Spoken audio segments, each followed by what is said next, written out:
राम राम साथियों। कैसे हैं आप सभी। एमपी पटवारी के लिए भारत का भूगोल डिस्कस कर रहे हैं हम। और ये हमारी क्लास नंबर 4 रहेगी। आइए देखते हैं हमारे पास क्या क्या है।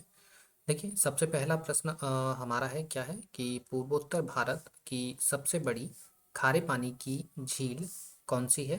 राइट। तो देखिए, पूर्वोत्तर भारत में अगर नॉर्थ ईस्ट के अंदर हम बात करें कि नॉर्थ ईस्ट के अंदर सबसे बड़ी खारे पानी की झील कौन सी है, तो फिर वो आपकी है लोकटक झील। राइट, कौन सी है? लोकटक झील। ठीक है, तो ये आप याद रखेंगे, लोकटक झील नॉर्थ ईस्ट की सबसे बड़ी खारे पानी की झील है। और अगर इसकी बात करें कि ये लोकटक झील जो है वो कहाँ पर सिचुएटेड है, तो लोकटक झील जो है वो मणिपुर के अंदर सिचुएटेड है। राइट, कहाँ पर सिचुएटेड है? मणिपुर के अंदर ये सिचुएटेड है। राइट। इस झील की बात करें तो इस झील के ऊपर आपको एक राष्ट्रीय उद्यान देखने के लिए मिल जाएगा, एक नेशनल पार्क है यहाँ पर।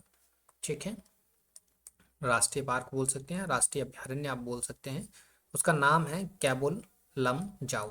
राइट, कैबुल लम जाओ। ये यहाँ पर एक साथियों, ये एक राष्ट्रीय पार्क है, नेशनल पार्क है। ठीक है। राइट। तो ये आप याद रख सकते हैं इसके बारे में, पूर्वोत्तर भारत के खारे पानी की झील के बारे में। ठीक है, चलिए अगला प्रश्न अगर हम डिस्कस करें तो अगला प्रश्न आप देख लीजिए। अगला प्रश्न है कि लोनार झील जो है वो किस राज्य में है। राइट, सो लोनार झील की अगर हम बात करते हैं साथियों, तो लोनार झील जो है वो महाराष्ट्र के अंदर है। कहाँ पर है? महाराष्ट्र के अंदर आपको जो है वो लोनार झील जो है वो देखने के लिए मिल जाएगी। लोनार झील के बारे में अगर हम की पॉइंट की बात करें कि क्या स्पेशल है लोनार झील के अंदर, तो लोनार झील जो है साथियों ये ज्वालामुखी क्रिया से बनी हुई है। ज्वालामुखी क्रिया से निर्मित है ये। तो ये इसका की पॉइंट है, स्पेशल पॉइंट है इसके लिए। ये प्रश्न अक्सर पूछा जाता रहा है कि ज्वालामुखी क्रिया से निर्मित झील कौन सी है, तो ये आपको याद रख सकते हैं। एक एक क्वेश्चन के अंदर आपके दो क्वेश्चन जो है वो तैयार हो जाते हैं। ठीक है। महाराष्ट्र की अगर हम बात करें साथियों, तो महाराष्ट्र के अंदर आपने एक तो लोनार झील देख ली है। ठीक है, महाराष्ट्र के अंदर एक तो आपने लोनार झील देख ली है। एक झील और है, उसका नाम है पोबेई झील। ठीक है, तो एक तो आपको मालूम चल चुका है कि एक झील कौन सी है, लोनार झील। ठीक है, और दूसरी झील की बात करें तो उसका नाम है पोबेई झील। राइट, सो ये दो पॉइंट आप याद रखेंगे, आपके लिए काफ़ी इंपॉर्टेंट फैक्ट जो है वो हो जाते हैं। राइट। अगले फैक्ट को हम डिस्कस करें तो अगला फैक्ट आप देख लीजिए। अगला फैक्ट क्या है कि बेम्बनाड झील किस राज्य में है। ठीक है, तो बेम्बनाड झील की अगर हम बात करते हैं साथियों, तो बेम्बनाड झील जो है वो केरला के अंदर है। कहाँ पर है? केरला के अंदर है। ठीक है, और इसके बारे में अगर हम बेम्बनाड झील के बारे में तो बात करते हैं, इसके अलावा यहाँ पर अगर केरला के अंदर बात करें तो कितनी झीलें हैं जो केरला के अंदर है। वैसे तो काफ़ी सारी झीलें हैं, लेकिन मेनली हम दो ही झीलों के नाम देखते हैं। एक तो आपकी बेम्बनाड झील हो गई है। ठीक है, जो आपको इस क्वेश्चन के अंदर पूछा गया है आपसे जो। और दूसरी झील की अगर हम बात करें तो दूसरी झील का नाम है अष्टमुदी झील। राइट, ये दो पॉइंट आप याद रखेंगे। ठीक है, ये दोनों की दोनों जो झीलें हैं साथियों, ये दोनों की दोनों जो है वो लैगून झील जो है वो कहलाती हैं।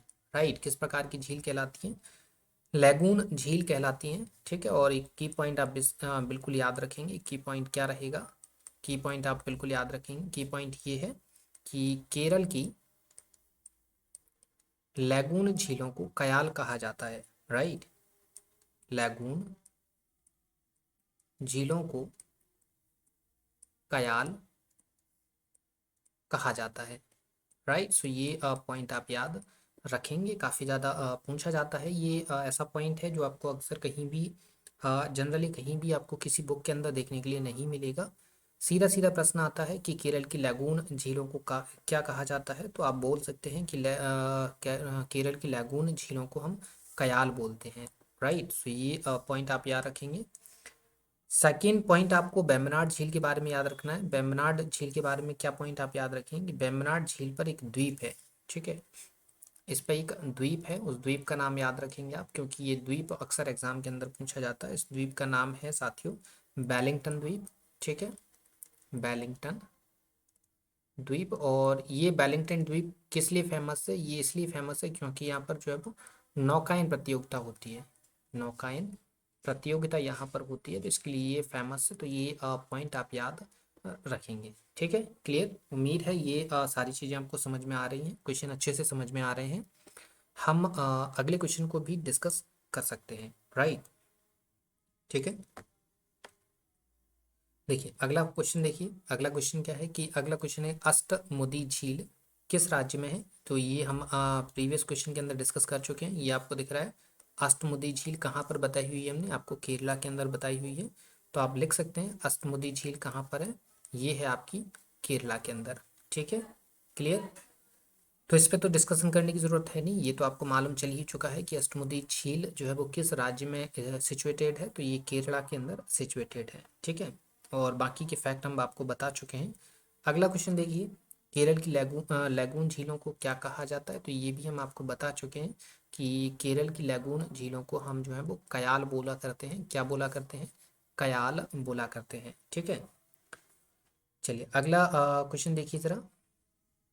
कैबुलम जाओ नामक राष्ट्रीय तैरता राष्ट्रीय पार्क किस राज्य में है, तो ये आपको पता होगा, क्योंकि कैबुलम जाओ राष्ट्रीय पार्क जो है वो किस झील में है, ये हम आपको बता चुके हैं। तो ये देखिए आपको यहाँ पर हमने बताया हुआ है कि सॉरी यहाँ पर आपको बताया नहीं, तो यहाँ पे बता देते हैं। कैबुलम जाओ नामक जो तैरता राष्ट्रीय पार्क है साथियों, ठीक है, जस्ट 1 मिनट, बताया है क्या, नहीं बताया हुआ है। ठीक है, नहीं बताया, ये बताया हुआ है, जस्ट 1 मिनट। हाँ देखिए, ये बताया हुआ है आपको कि कैबुलम जाओ नामक राष्ट्रीय पार्क जो है वो लोकटक झील पर जो है वो आपको देखने के लिए मिलेगा। और लोकटक झील जो है वो किस स्टेट में है, ये भी आपको बताया हुआ है, मणिपुर के अंदर है। तो ये सीधा सीधा आप लिख सकते हैं, क्या लिखेंगे कि ये किस राज्य में है, कैबुलम जाओ नामक राष्ट्रीय तैरता पार्क जो है वो किस स्टेट के अंदर है, तो ये आपका मणिपुर के अंदर है। ठीक है, क्लियर, किस स्टेट के अंदर है, मणिपुर के अंदर जो है वो सिचुएटेड है। ठीक है, अगला क्वेश्चन देखिए, अगला क्वेश्चन क्या है कि चिल्का झील किस राज्य में है। तो चिल्का झील के बारे में तो आपको मालूम होगा, ये काफ़ी फेमस क्वेश्चन है कि चिल्का झील के बारे में जो पूछा जाता है। तो चिल्का झील जो है वो उड़ीसा के अंदर सिचुएटेड है। कहाँ पर सिचुएटेड है, उड़ीसा के अंदर सिचुएटेड है। और चिल्का झील भी जो है वो लैगून झील है एक। कैसी झील है, एक लैगून झील है। ठीक है, लैगून झील कौन सी झीलों को कहा जाता है, ये हमारी चर्चा का विषय है, तो हम कभी आगे डिस्कस करेंगे। ठीक है, लैगून झील है। इसके अलावा चिल्का झील के बारे में की पॉइंट आपको याद रखना है। चिल्का झील के बारे में की पॉइंट क्या होगा कि यहाँ पर ट्रेनिंग होती है, ट्रेनिंग होती है यहाँ पर। अब ट्रेनिंग किसकी होती है, ट्रेनिंग होती है यहाँ पर इंडियन नेवी की। ठीक है, किसकी ट्रेनिंग होती है यहाँ पर, इंडियन नेवी की ट्रेनिंग होती है यहाँ पर चिल्का झील के अंदर। राइट, क्लियर है। सो ये पॉइंट आप याद रख लेंगे। अगले क्वेश्चन को हम डिस्कस कर लेते हैं। अगला क्वेश्चन देख लीजिए, अगला क्वेश्चन है कि हुसैन सागर झील किस राज्य में है। राइट, ठीक है, हुसैन सागर झील। तो हम बताते हैं, एक और चीज़ याद रखेंगे आप चिल्का झील के बारे में। चिल्का झील के बारे में एक पॉइंट क्या होगा, ये है कि भारत की सबसे बड़ी खारे पानी की झील। ठीक है, खारे पानी की झील है। तो ये पॉइंट आप याद रखेंगे, काफ़ी पूछा जाने वाला प्रश्न है। ठीक है, तो आ जाइए नेक्स्ट, हमारा ये था कि हुसैन सागर झील किस स्टेट में है। तो हुसैन सागर जो झील है साथियों, ये है आपकी तेलंगाना के अंदर। ठीक है, किस स्टेट के अंदर है, तेलंगाना के अंदर जो है वो आपको देखने के लिए मिल जाएगी। तेलंगाना के अंदर आप देखेंगे कि दो झील आपको मेनली देखने के लिए मिल जाएंगी। एक झील की हम बात करें तो एक तो आपकी हुसैन सागर होगी जो आपकी लिखी हुई है। ठीक है, हुसैन सागर। राइट, और दूसरी की अगर हम बात करें तो दूसरी आपकी नागार्जुन सागर हो जाएगी।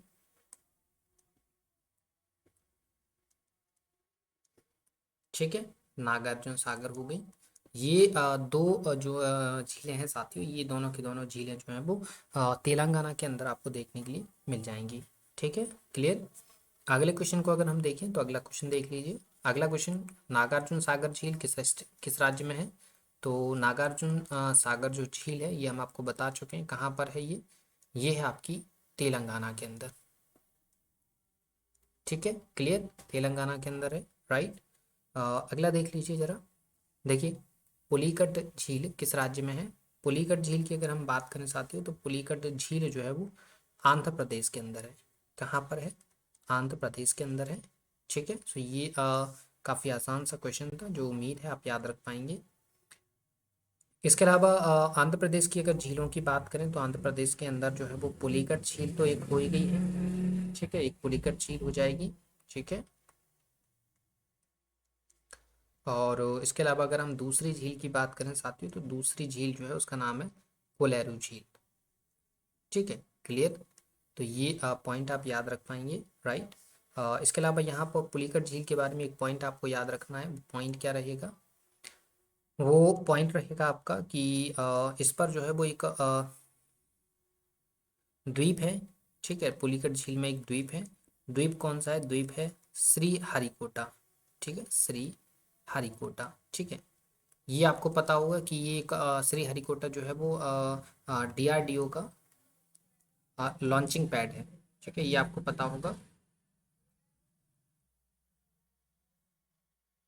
लॉन्चिंग पैड है तो ये आपको पता होगा, यहाँ से जो है वो डीआरडीओ अपनी मिसाइल लॉन्च करता है, रॉकेट लॉन्च करता है। तो ये आप याद रख लेंगे, ठीक है। उम्मीद है ये क्वेश्चन आपको समझ में आ गया होगा। अगला फैक्ट अगर हम देखें तो अगला फैक्ट आप देख लीजिए कि भारत की जलवायु किस प्रकार की है।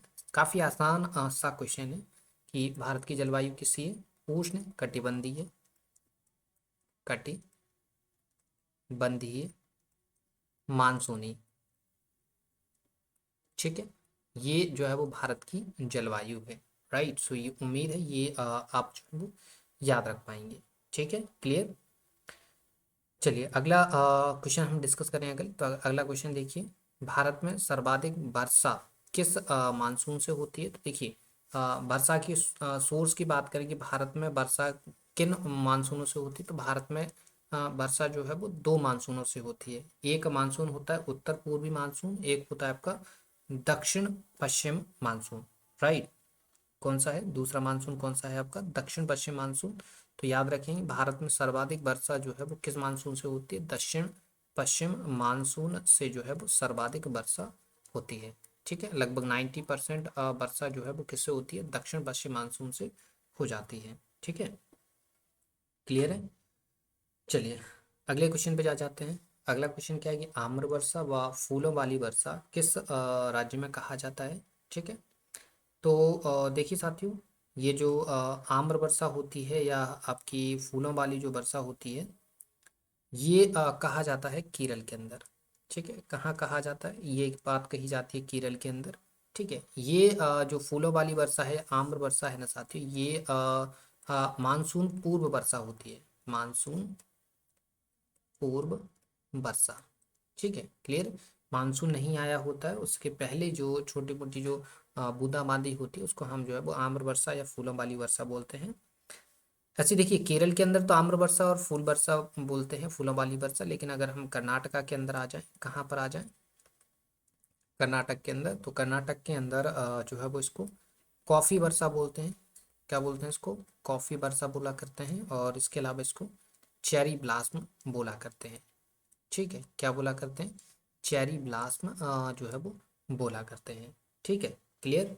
चलिए अगला क्वेश्चन आप देख लीजिए। अगला क्वेश्चन क्या है कि पश्चिमोत्तर भारत में जून के प्रथम सप्ताह में लिखिए यहाँ पर में गर्म स्थानीय हवाओं को क्या कहा जाता है? तो अक्सर आप देखेंगे कि हमारा जो पश्चिमोत्तर भारत है या हमारा जो उत्तर भारत है उसमें आप देखेंगे गर्मियों में एक गर्म हवा चलती है, सूखी और गर्म हवा चलती है। उस सूखी और गर्म हवा को हम जो है वो लू बोला करते हैं, ठीक है। हमारी आम आम बोलचाल में अंदर देखा जाए, अगर हम बुंदेली लैंग्वेज में देखें तो इसको हम लपट भी बोला करते हैं, ठीक है। वैसे इसको साधारण सी बोलचाल में लू बोला करते हैं, लेकिन हमारे बुंदेली की शब्द है ये लपट, ठीक है। तो ये पश्चिमोत्तर भारत में आपको देखने के लिए मिल जाएगा। जब जून का पहला महीना होता है तो उस टाइम पे गर्म स्थानीय हवाएं चला करते हैं, जिनको हम जो है वो लू या लपट बोला करते हैं, ठीक है, क्लियर है। चलिए अगला क्वेश्चन देख लीजिए। अगला क्वेश्चन क्या है आपका? अगला क्वेश्चन है कि केंद्रीय मृदा संरक्षण बोर्ड का गठन कब किया गया? राइट, यही क्वेश्चन है आपका। तो देखिए केंद्रीय मृदा संरक्षण बोर्ड का जो गठन है साथियों, ये किया गया था 1953 के अंदर, ठीक है। कब किया गया था? 1953 के अंदर केंद्रीय मृदा संरक्षण बोर्ड का गठन किया गया था, ठीक है। अगर हम अगले क्वेश्चन की बात करें, अगला क्वेश्चन देख लीजिए। जलोढ़ मिट्टी को किन किन नामों से जाना जाता है?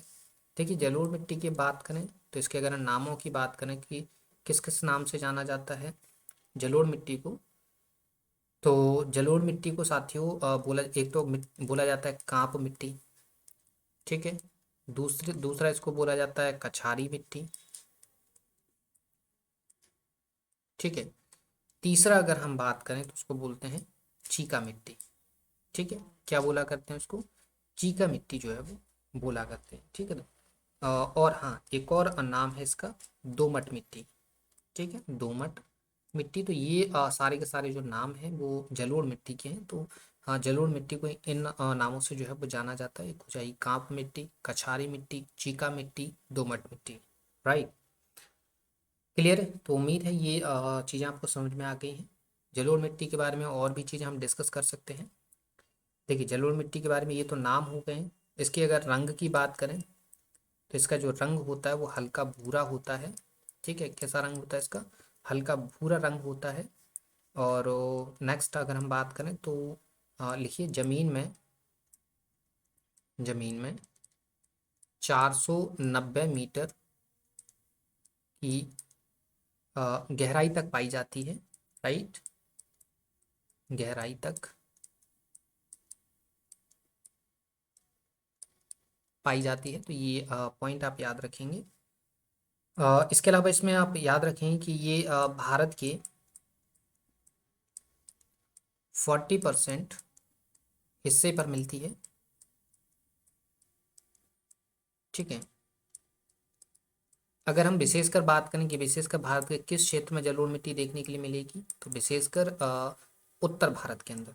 कहाँ पर, उत्तर भारत के अंदर आपको जो है वो जलोढ़ मिट्टी जो है वो देखने के लिए मिल जाएगी, ठीक है। क्लियर? चलिए तो अगला क्वेश्चन अगर हम डिस्कस करना चाहें तो अगला देख लीजिए। अगला क्वेश्चन क्या है कि जलोढ़ मिट्टी में किन तत्वों की कमी और किन तत्वों की अधिकता पाई जाती है। सबसे पहले हम कमी की बात करते हैं कि जलोढ़ मिट्टी में किन तत्वों की कमी पाई जाती है। उसके बाद हम बात करेंगे कि जलोढ़ मिट्टी के अंदर किन तत्वों की जो है वो अधिकता पाई जाती है, ठीक है। कमी की बात करें तो इसमें जो है वो नाइट्रोजन विशेषकर कम होता है। भारत की सभी मिट्टियों के अंदर नाइट्रोजन की कमी आपको देखने के लिए मिल जाएगी। इसलिए हम जो है वो नाइट्रोजन की कमी पूरी करने के लिए दालों की खेती करते हैं। और इसके अलावा खाद की बात करें तो खाद में हम यूरिया डालते हैं, ठीक है। क्या डालते हैं हम, यूरिया डालते हैं। और यूरिया में जो है वो आपका 46%, कितना, 46% जो है वो नाइट्रोजन होता है, ठीक है। कमी में नाइट्रोजन हो गया, फास्फोरस हो गया, ठीक है। इसके अलावा ह्यूमस हो गया।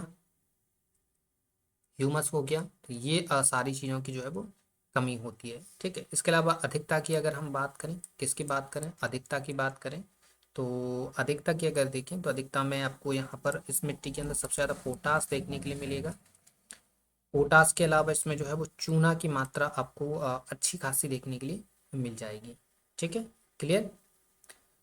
इसके अलावा अगर इसकी क्षेत्र की बात करें कि मिट्टी कहाँ कहाँ देखने के लिए आपको मिलेगी, तो ये मिट्टी आपको गंगा के क्षेत्र में देखने के लिए मिलेगी, यमुना के क्षेत्र में आपको देखने के लिए मिल जाएगी।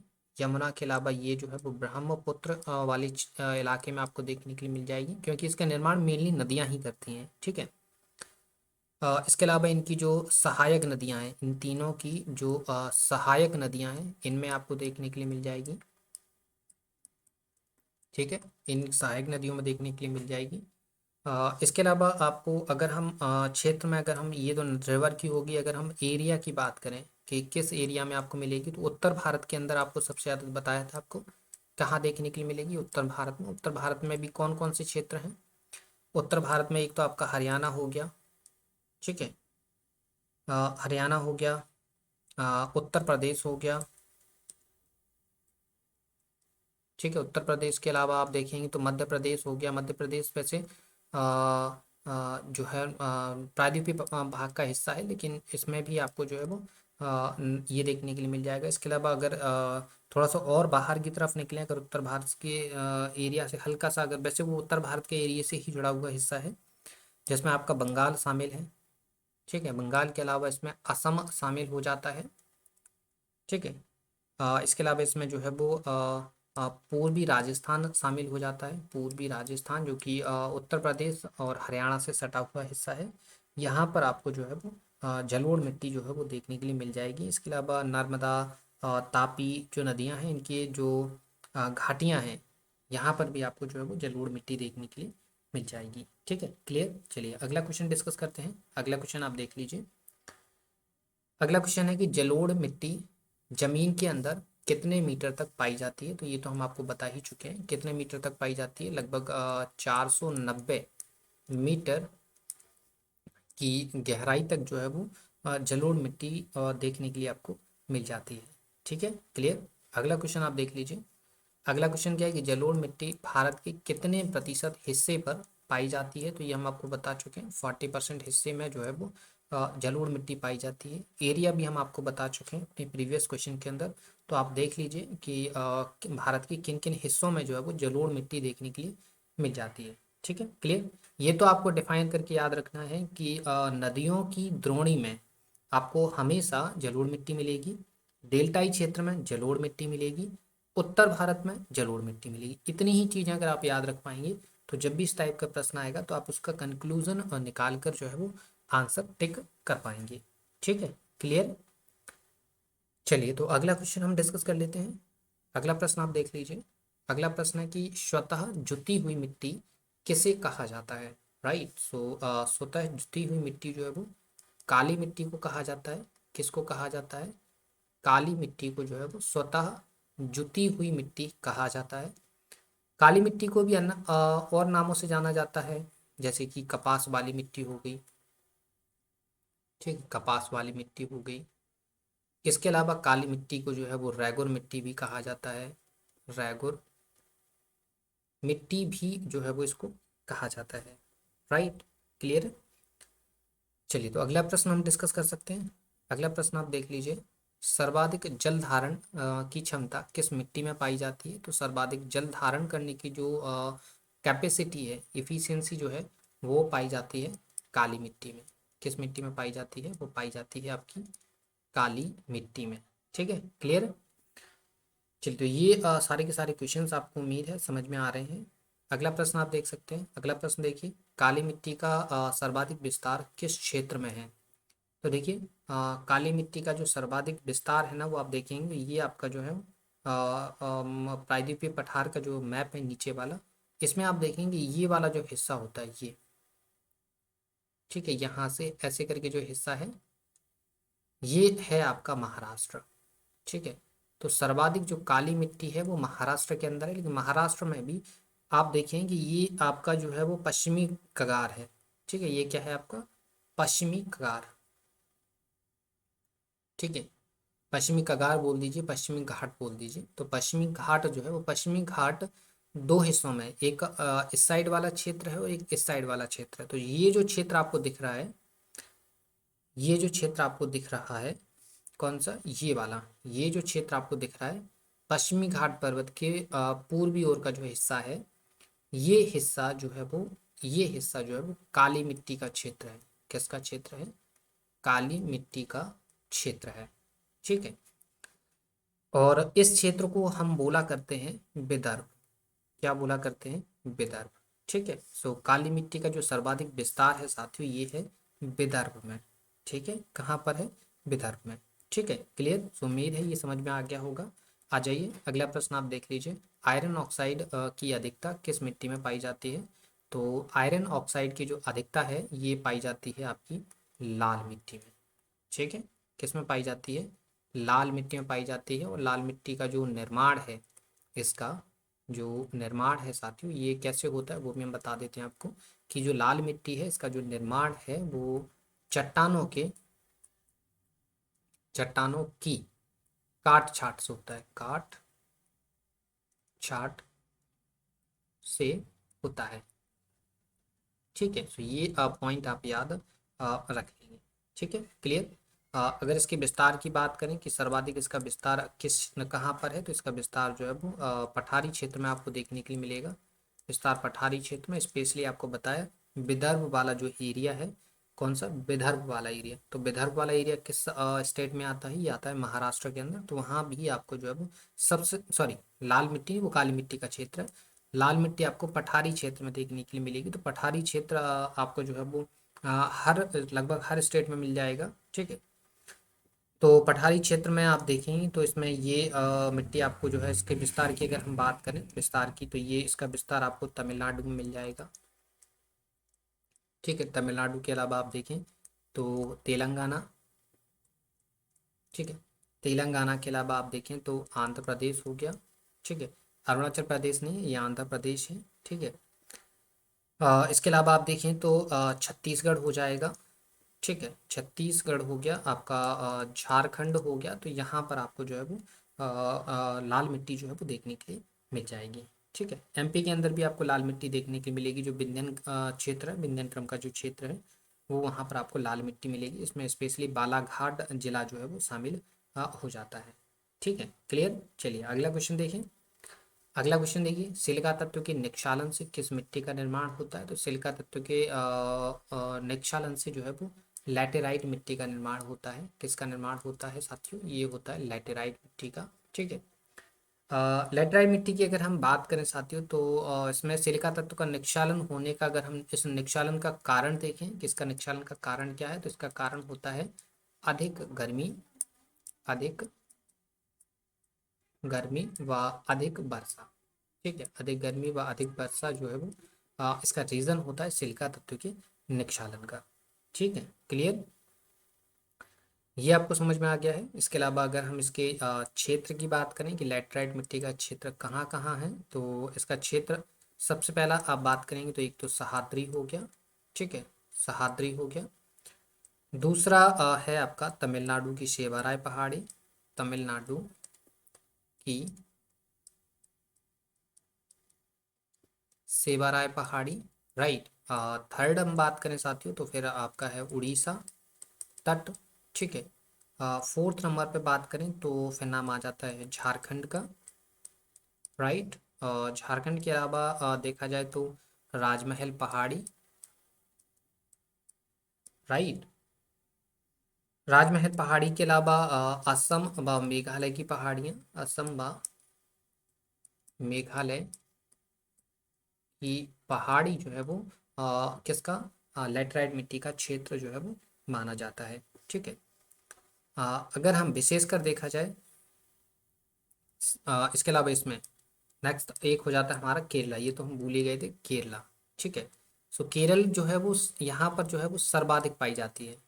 ये आप याद रखें, आपसे प्रश्न पूछा जाएगा कि लैटराइट मिट्टी जो है वो सर्वाधिक कहाँ पाई जाती है? सर्वाधिक पाई जाती है केरल में, ठीक है। इसकी अगर फसल की बात करें कि इसमें जो है वो सबसे अच्छी फसल कौन कौन सी होती है, तो इसके अंदर जो है वो कॉफ़ी अच्छी होती है और रबर अच्छी होती है।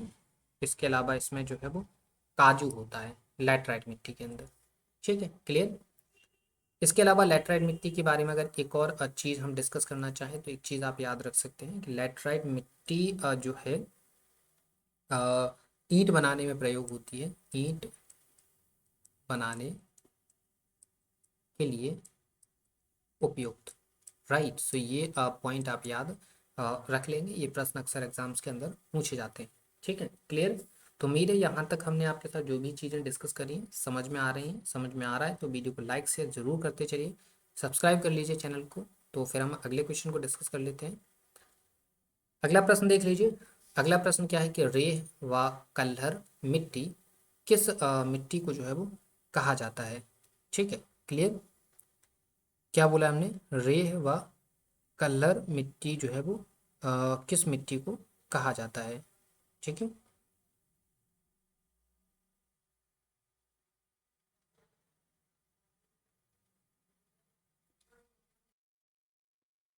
तो रेह व कल्लर मिट्टी जो है साथियों ये कहा जाता है लवणीय व क्षारीय मिट्टी को। किसको कहा जाता है?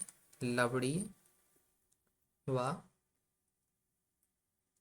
क्षारीय मिट्टी को जो है साथियों ये रेह व कल्लर मिट्टी कहा जाता है, ठीक है। क्लियर?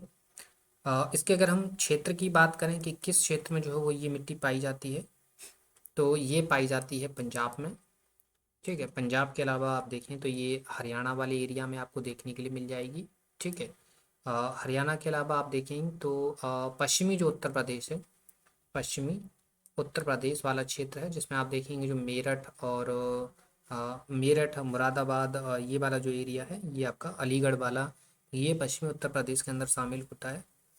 इसके अलावा आप देखेंगे तो गुजरात, ठीक है, यहाँ ये जो क्षेत्र है वो लवणीय और क्षारीय मिट्टी का क्षेत्र है। फसल की अगर हम बात करें कि इसमें कौन कौन सी फसल होती है, तो फसल भी आप देख लीजिए, जिसमें एक फसल होती है नारियल। ठीक है। इसके अलावा इसमें बरसीम भी हो जाती है, बुंदेलखंडी भाषा में बोले तो बरसीम जो है बोला जाता है इसको। इसके अलावा इसको जो है वो साधारण सी बोलचाल में अगर आप देखें मुरैना साइड जाएंगे तो इसको लूसन बोला जाता है। ठीक है। इसके अलावा धान हो गया, गन्ना हो गया, ये जो है वो लवड़ी मिट्टी में होने वाली फसलें हैं। ठीक है, क्लियर। इसके अलावा ये तो क्षेत्र हो गया। इसके मेन अगर देखा जाए कि लवड़ी और क्षारीय मृदा किस क्षेत्र में पाई जाती है, तो ये पाई जाती है आपकी तटीय क्षेत्रों में। कहाँ पाई जाती है साथियों? ये पाई जाती है तटीय क्षेत्रों में। ठीक है। सो ये पॉइंट आप याद रखेंगे। बिल्कुल आसान से प्रश्न है, इतने सारे फैक्ट आपको बता दिए हैं इसके बारे में। Right, clear. चलिए अगला प्रश्न हम डिस्कस कर सकते हैं। अगला प्रश्न है कि खरीफ की फसलों की बुवाई कब की जाती है? राइट। तो देखिए फसल खरीफ की जो फसल है साथियों, खरीफ की फसल की जो बुवाई है ये करी जाती है आपकी जून जुलाई में। कब करी जाती है? जून जुलाई में जो है खरीफ की फसलों की बुवाई करी जाती है। राइट। और अगर हम इसकी ये तो बुवाई हो गई है। अगर हम कटाई की बात करें, ठीक है, किसकी बात करें? कटाई की बात करें कि इसकी कटाई कब होती है, तो इसकी जो कटाई है साथियों ये होती है आपकी अक्टूबर और नवंबर। ठीक है, कब होती है? अक्टूबर नवंबर में जो है उसको काट लिया जाता है। राइट। वैसे अगर हम फसलों की बात करें साथियों, किसकी बात करें? फसलों की बात करें तो फसलों का जो विभाजन है ये हम दो तरीके से देखते हैं। एक विभाजन होता है मौसम के आधार पर। किस आधार पर होता है? मौसम के आधार पर आपको एक डिवीजन देखने के लिए मिलेगा। और दूसरा जो डिवीजन है साथियों, दूसरा जो विभाजन है वो आपको मिलेगा आपको अध्ययन की दृष्टि से, अध्ययन के आधार पर। राइट। इस प्रकार से जो है वो फसलों का विभाजन हो जाता है। राइट। अब देखिए मौसम के आधार पर अगर हम डिवीजन करते हैं, डिवाइड करते हैं फसलों को, तो फिर हम जो है वो इसको तीन हिस्सों में बांट दिया करते हैं। एक हो जाती है खरीफ की फसल जो कि हम अभी देख रहे हैं, दूसरी रबी, तीसरी है आपकी जायद। राइट। अध्ययन के आधार पर अगर हम देखें तो अध्ययन के आधार पर एक तो खाद्यान्न फसलें हुआ करती हैं, खाद्यान्न, और दूसरी जो फसल होती है वो होती है आपकी नगदी। ठीक है। तो इस प्रकार से आप देखें कि अध्ययन के आधार पर टू टाइप्स इनको डिवाइड करते हैं, खाद्यान्न और नगदी फसलों के आधार पर। और मौसम के आधार पर देखें तो आपकी तीन टाइप से होती हैं, खरीफ, रबी और जायद। ठीक है। खरीफ की फसलों का हमने टाइम ड्यूरेशन बात कर लिया, ये तो बुवाई का टाइम हो गया, ये आपकी कटाई का टाइम हो गया। रबी की अगर हम बात करें साथियों, किसकी बात करें? रबी की फसलों की बुवाई कब होती है और कटाई कब होती है? तो देखिए जो रबी की फसल होती है ना साथियों, ये इनकी जो बुवाई होती है, ये बुवाई होती है इनकी अक्टूबर और नवंबर में इनकी बुवाई हो जाती है।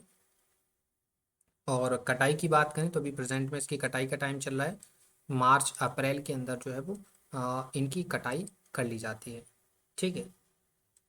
जायद की बात करें अगर हम साथियों, तो जायद फसलों की जो बुवाई है ये जो है आप देखेंगे कि गर्मियों के दौरान इसकी करी जाती है, ग्रीष्मकालीन, ग्रीष्म काल में। ठीक है, इसकी जो है वो बुवाई कर ली जाती है, उसी दौरान इसको काट लिया जाता है। काफ़ी कम ड्यूरेशन की फसल होती है, लगभग 2 मंथ्स की फसल होती है। ठीक है। तो इसके अंदर जो है वो जायद की फसलों की जो बुवाई और कटाई है ग्रीष्म काल के दौरान ही कर ली जाती है। मतलब जब खरीफ की फसल जो है वो बुगने का टाइम होता है और रबी की फसल के कटने का टाइम के बीच का जो गैप होता है, उस गैप के अंदर जायद फसलें जो है वो उगाई जाती है। ठीक है, क्लियर। तो उम्मीद है ये सारी डाउट्स आपके क्लियर हो गए। नेक्स्ट क्वेश्चन हम डिस्कस कर लेते हैं। रबी की फसल की बुवाई कब की जाती है, ये हम आपको बता चुके हैं। रबी की फसल की बुवाई कब करी जाती है? अक्टूबर नवंबर में बुवाई करी जाती है और मार्च अप्रैल के समथिंग इनको काट लिया जाता है। ठीक है, तो ये आपको समझ में आ गया होगा। अगला प्रश्न क्या है, अगला प्रश्न यहाँ पे नोट नहीं हो पाया है। ठीक है, चलिए तो इतने ही क्वेश्चन थे, उम्मीद है यहाँ तक आपको समझ में आ गया होगा। ठीक है, तो यहाँ पे लिख देते हैं बुवाई कब होगी, बुवाई होगी अक्टूबर और नवंबर में, और कटाई कब होगी, कटाई होगी इनकी मार्च अप्रैल में। ठीक है, क्लियर। बाकी की जो हमारे टॉपिक्स रह गए हैं उनको हम अगले वीडियो के अंदर कंसीडर करेंगे। उम्मीद है इस वीडियो के अंदर जितनी भी इंफॉर्मेशन आपको दी गई है वो आपको अच्छी लगी होगी। उम्मीद है वीडियो पसंद आता है तो वीडियो को लाइक शेयर जरूर करिए, चैनल को सब्सक्राइब कर लीजिएगा। ठीक है, तो फिर मिलते हैं आपसे नेक्स्ट वीडियो के अंदर, तब तक के लिए धन्यवाद।